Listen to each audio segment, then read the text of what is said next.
We have an elevated rate of missing and murdered cases involving Indigenous women in this country.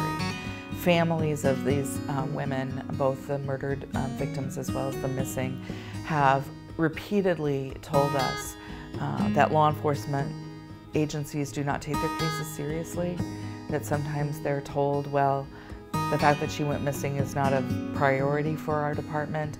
And so this has escalated to the crisis to the point of, I think Deb Haaland called it an epidemic. So many missing and murdered women and no real national effort to try to capture the information or to look for them.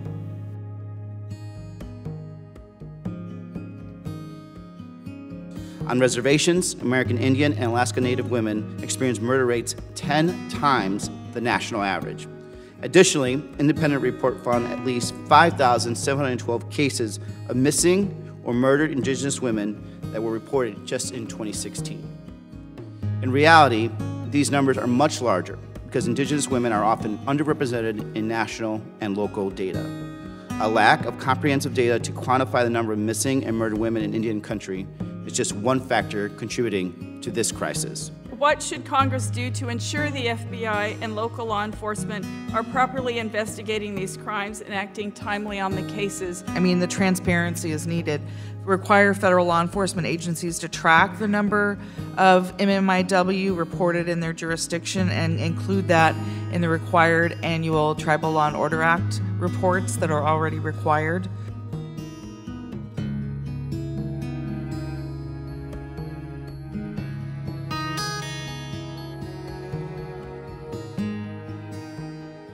It's letting predators off the hook, basically, because if there's no data to be shown that this is an issue, law enforcement or lawmakers are not going to take a special look into these cases.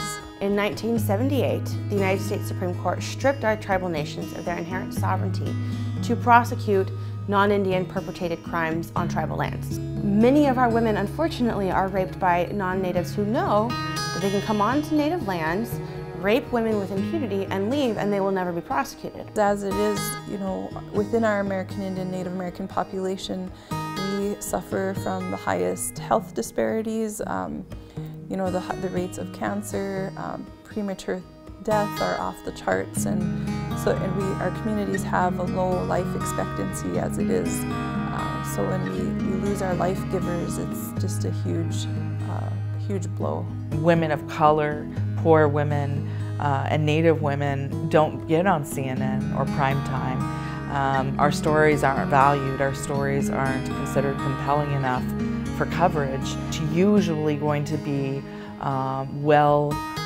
privileged white victims that receive attention from the media and the national sort of dialogue, and so the invisibility just continues.